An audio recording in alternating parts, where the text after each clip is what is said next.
All right, it's not really very likely that you would be able to secure a divorce in colonial New England.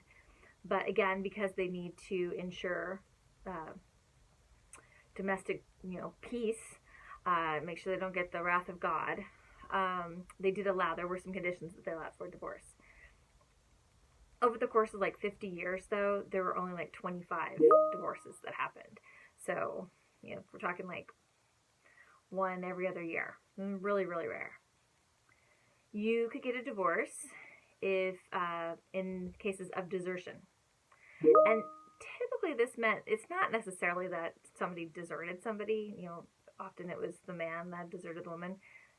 Usually probably what happened is he had died, right? He maybe had gone over to England. Maybe he was a shopkeeper. He'd gone to England to get supplies. It takes 6 months. Sorry, it takes 3 months to get to England. And then it's going to take another 3 months to get back. So it's a 6-month journey.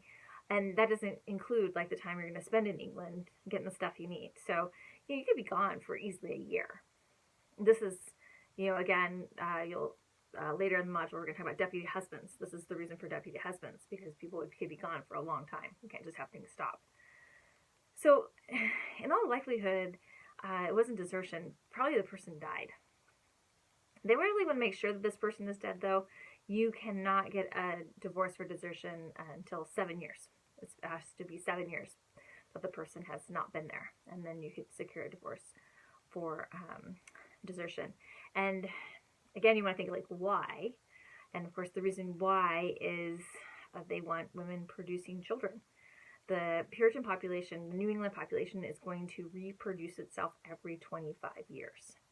So again, think about that in relation to what we talked about in Virginia, where you have that really high death rate. New England population is reproducing. It's doubling itself every 25 years. Okay, so desertion was one reason for divorce. You could get a divorce if there is failure to provide. Failure to provide could mean somebody's out drinking, gambling, right? It can mean financially, but failure to provide could also mean that a woman is failing to provide children, which we know might not actually be her fault. You could also get a divorce for multiple marriages if they found out that the person was married to somebody else. And you could get divorced for adultery. Now, adultery is defined in this way. When a married man has sex outside of marriage with a married woman, that's adultery.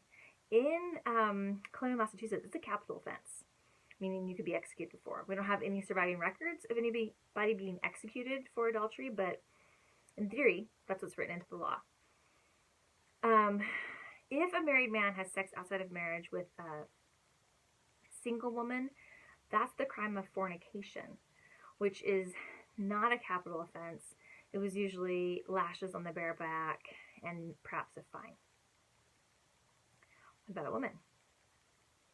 If a woman has sex outside of marriage with a married man, adultery.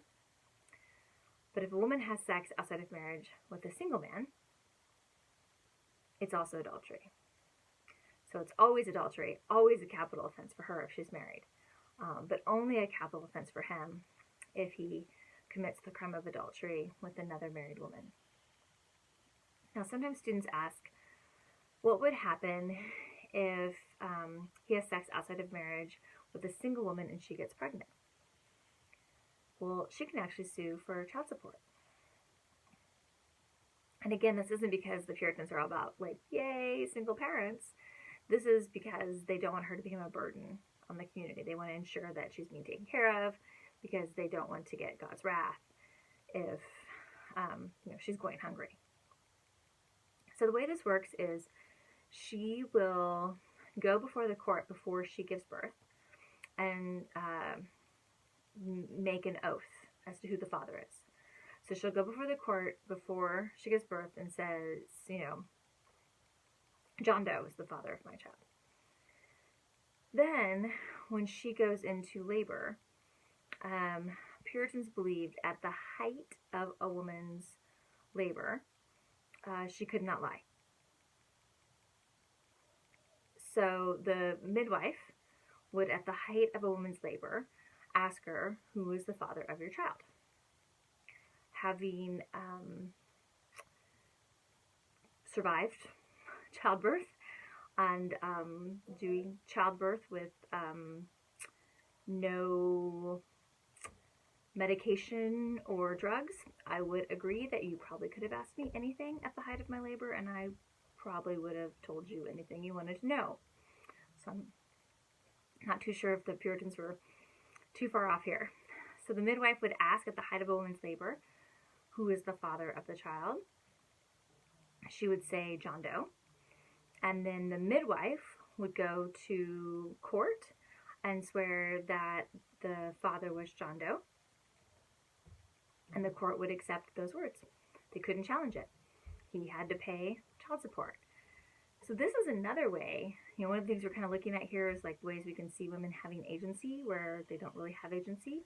This midwife had agency, right? Although, again, midwife is going to be a tricky, excuse me, a tricky role because this can also sometimes get her suspected of witchcraft. But in this instance, it's giving her a little bit of agency because the court's going to believe whatever it is she says. Okay, if you have any questions, you can leave those in the discussion board.